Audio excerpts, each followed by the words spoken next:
ধরেন এই প্রেসক্রিপশনের ভিতরে ওষুধের নাম সুন্দর করে লেখা দেখতেছেন। ধরেন এই যে সালফার M/7 1 সিপি করে সকালে খাবার আগে। আরোগ্যের জন্য পৃথিবীতে একটা পেথি আছে, সেটা হোমিওপ্যাথি। আর উপশমদায়ক অনেক পেথি আছে।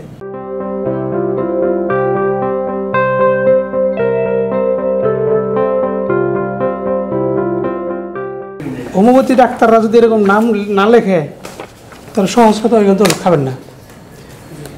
প্রেসক্রিপশনের ভিতরে ওষুধের নামটা লেখা লাগবে না। ধরেন এই প্রেসক্রিপশনের ভিতরে ওষুধের নাম সুন্দর করে লেখা দেখতেছেন। ধরেন এই যে সালফার M/7 1 সিপি করে সকালে খাবার আগে। 1 নং শেষে 2 নং, প্রত্যেকটাই আমাদের এইভাবে নাম লেখা, সব সুন্দর করে। টেলুরিয়াম M/2, টেলুরিয়াম M/3, 1 নং শেষে 2 নং। তারপরে আপনাদের দেখাই দিয়েছে আর কি হেমামিলিস M/2। এই যে আপনি আসার আগে যে রুগী দেখলাম কয়েকটা, এটা অনলাইনে আমাদের যাবে আর কি। হ্যাঁ, এই সবগুলার ওষুধের নাম লেখা, একটা খাওয়ার পর একটা। এখন আপনি হেমামিলিস ওষুধ দিবেন, এটা আর কেউই জানতো না, শুধু ডাক্তার একাই জানবে। এটার দরকার আছে না? হ্যাঁ, এটা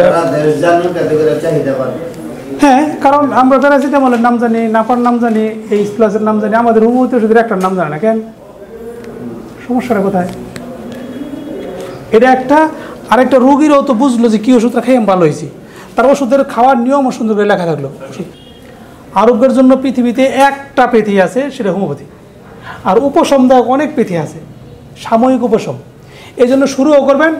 আমরা মানুষরা, আমরা হোমিওপ্যাথি ডাক্তারের কাছে যদি মানুষ আসে, এই মানুষগুলো ভালো হইতে বাধ্য।